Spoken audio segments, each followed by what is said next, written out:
Being in your 30s can be difficult because you often hear that you're just too old when you want to have children, or you go to your OBGYN's office and they say it's going to be difficult because you're just too old to get pregnant. Well, that was exactly what Gabriela was told. And she didn't want to believe it. She wasn't okay with what she was told, and she wanted a different answer for herself. And that's exactly what she was able to do for herself when she started to conceive. And then when she wanted round number 2, she sought out my help, and I was able to get her through that next pregnancy and starting to think about number 3. Let's hear Gabriela's story right now so that you can hear from her, learn from her, and hopefully use some tips that she's done to help you get pregnant as well.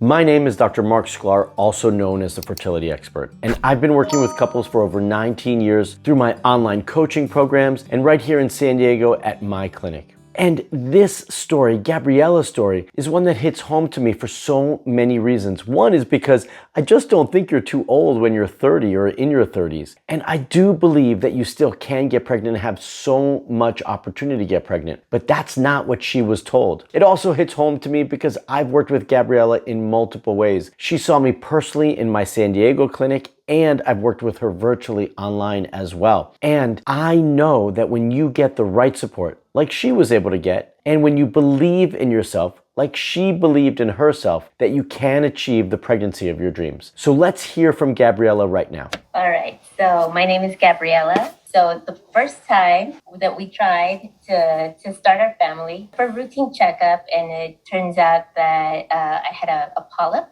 in the uterus. So I went to a fertility clinic to ask, could this be affecting my fertility? And they said, yes, absolutely, this affects fertility. We would never give you medicine or start you on an IVF or IUI program unless you get this polyp removed. You know, I wasn't open to surgery, but common sense kicked in, and I said, all right, I'm going to have this surgery, get the polyp removed. So I want to comment on uterine polyp. I hear about these often. Maybe you have too, and you wonder what they are. They're basically like a little skin tag in the uterus. Yes, they are important to have them removed if you know that they're there. I don't think all of you should be running to the fertility doctor to check to see if you have a uterine polyp to have it removed. But if you're doing any routine scans in preparation and being ready to conceive, then they do want to rule these out and make sure that they're gone. Now, she did the right thing. She was hesitant. She didn't really want to have them removed. She didn't want to have surgery, but it is the best thing. It's a simple, quick procedure. We do want to have them removed because often they can get in the way of implantation. And so that's why she had them removed. I'm glad she made that decision. We weren't working together at the time, but I'm glad she did make that decision because that was the right decision. Now, what came next is a little interesting, and I'll definitely agree with her path and not with the path that she was told to do. Was removed. I spoke to the fertility doctor again, and I said, do you think I'm good to go to start trying to have a family again? And he said, you need IVF. And I said, wait, that wasn't the plan. Right. You told me that if I get the polyp removed, I should be good to go. And he said, no, you're not going to get pregnant on your own. You're older now, you're in your 30s, and you're going to need IVF. And that was like a slap in the face because I didn't see that coming at all. I actually argued with him a little bit, and I said, what about IUI? Can't we start with IUI? And he wasn't a fan, but I really pushed. I pushed for IUI. Good for him. And because I just wasn't convinced. I didn't understand why. Why did I need IVF? I'll stop here and comment for a moment. You're not too old if you're in your 30s. I just want to be clear about that. I want you all to hear me. You're not too old. And the only reason she was told to go to IVF was because of her age, nothing more. Purely, you heard her say it, that he said she needed IVF because of her age and nothing more. That's not a strong enough reason. Okay, so if that's what you've been told, get a second opinion. Believe in yourself. And I appreciate what she was also able to do. She fought for herself. She's like, well, why can't we at least start with IUI? Why do we have to jump to IVF? Now, that's exactly what they did. I don't appreciate what he said afterwards. And she's going to share that right now with you. He said, all right, we'll do IUI, but in that meantime, we're going to prep we're going to do all the blood work and prep for you to do IVF afterwards because it's likely going to fail. What kind of comment is that, right? You don't even, like, you're a doctor for this patient. You're already telling her the procedure we're going to do isn't going to work, but I'm going to do it for you, but we're going to prep for the next procedure because this one's not going to be successful for you. You don't even believe that it could be successful. Why even do it? I hate hearing that. But even better was what happened next, because she was able to prove him wrong. So I said, all right. In that time, I was actually doing things like I did try a yoni steam. Yeah. I did a Mayan abdominal massage. I changed my diet, right? I was trying everything, just kind of like shooting in the dark. Good for her. That's what she should have been doing. I got pregnant. So I went to that doctor I kept my appointment and I told him I was pregnant. Right? I love this. So she goes home and she says, okay, if that's what he wants to do, I'm going to do everything in my power to change things and do whatever I can. So I'm going to do a vaginal steam. I'm going to do Castro packs. I'm going to take herbs. I'm going to do massage. I'm going to do all these things. And she got pregnant. And the best thing, my favorite part about it, is that she kept her appointment because she wanted to prove him wrong. So she goes in to tell him, you told me I couldn't get pregnant and here I am, I'm pregnant. There you go. I love that about her. I love that story. It's awesome. But then she wanted more. So let's keep listening. Around that time, I also found Marc. And first of all, I was in San Diego and I went to an appointment in that building where his office is. So that's how I found out about him. But I was like, what? I could have been talking to him. I did look him up on YouTube and I saw all his tips for well-being and what to try, what not to try. There were, he just has really informative videos. I know there was a video once on steams, yoni steams and coffee and, tea, what kind of tea, what could be affecting your fertility. So I started following that.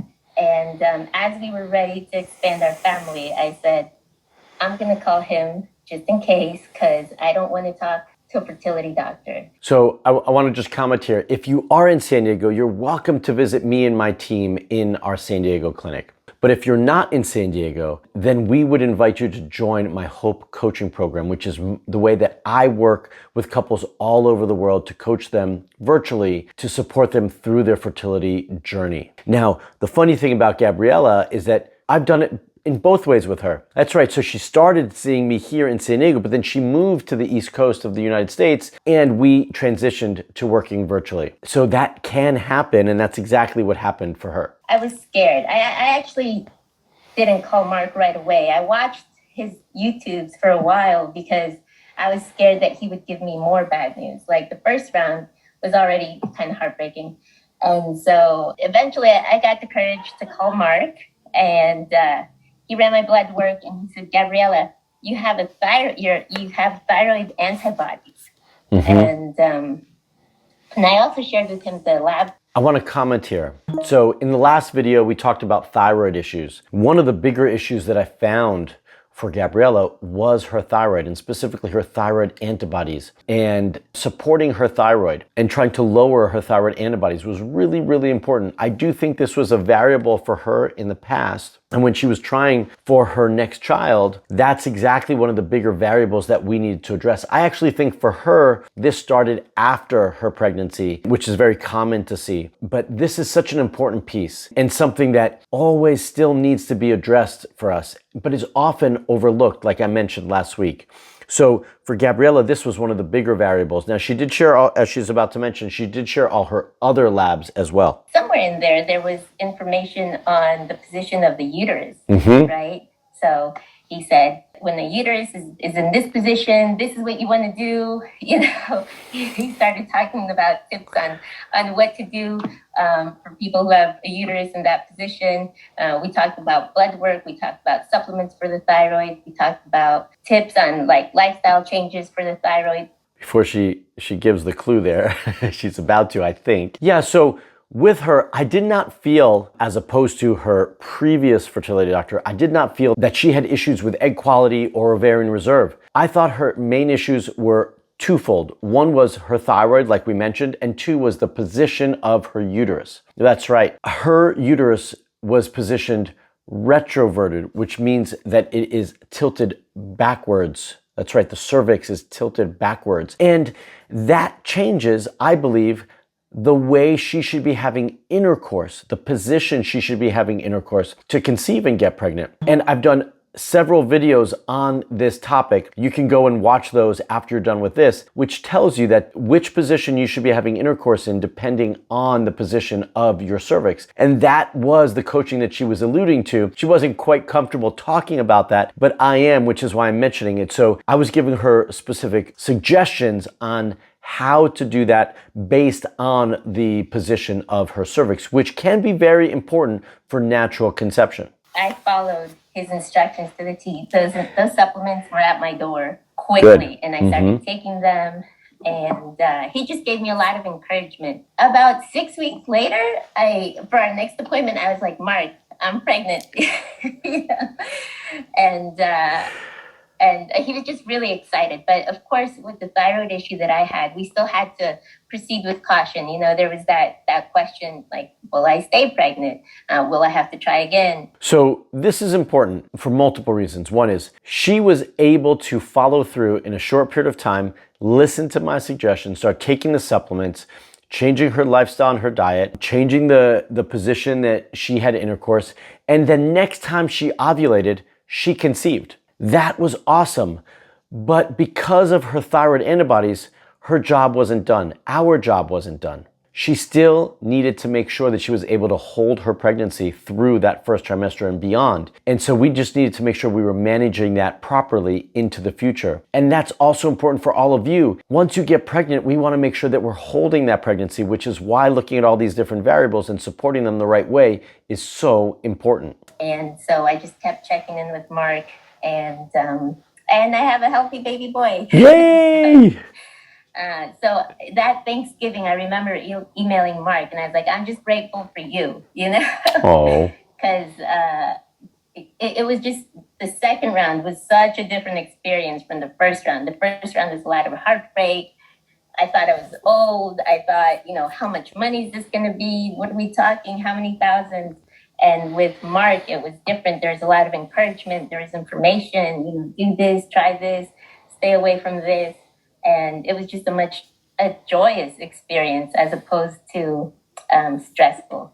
Yeah, we want this experience to be joyful, to be happy, to be hopeful, not to be stressful and negative. And that's one of the main things that she was able to continue to instill in herself, because she started that process on her own, because she was always a very positive person. It was just being taken away from her. And I wanted to restore that. But also we restored that with proper information so that we focused on the right areas so that she was able to get pregnant again. And I hope if she wants to try for number 3, that I get to be part of that process again so that we can support her again and make sure that we support her the right way so that she can achieve those results again. A couple other points that I want to highlight. One is, you heard her say early on in the video that when she went to the IVF doctor, that they were doing lab work to make sure she was a good candidate for IVF, to prep her for IVF. Do you see the difference? They weren't doing lab work to find the root issues that were causing her problems.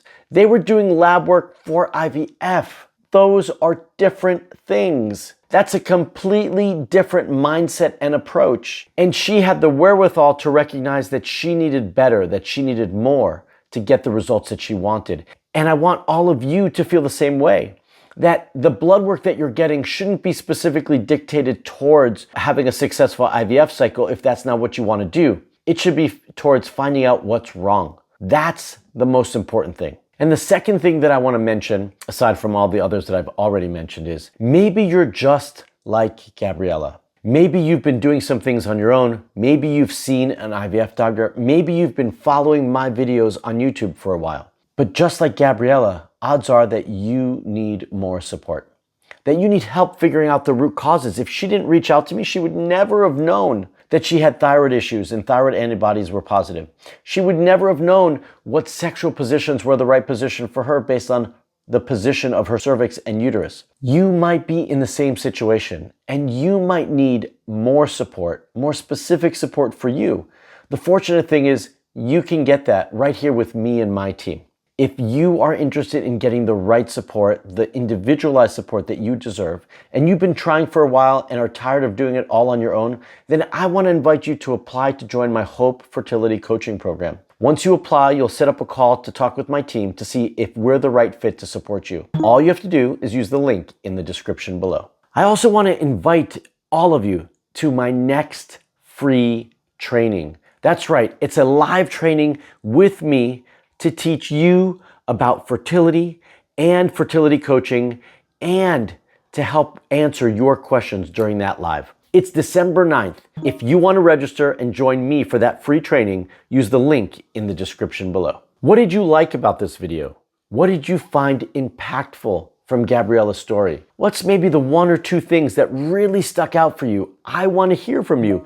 Comment below and let me know. I also want to hear your questions. What questions do you have about your fertility? How can we support you on your journey? Comment below and let me know. If you like this video, give me a thumbs up. If you're not already a subscriber to my YouTube channel, please subscribe by hitting that bell right there and getting notified when I put out another video for all of you. And until the next video, stay fertile.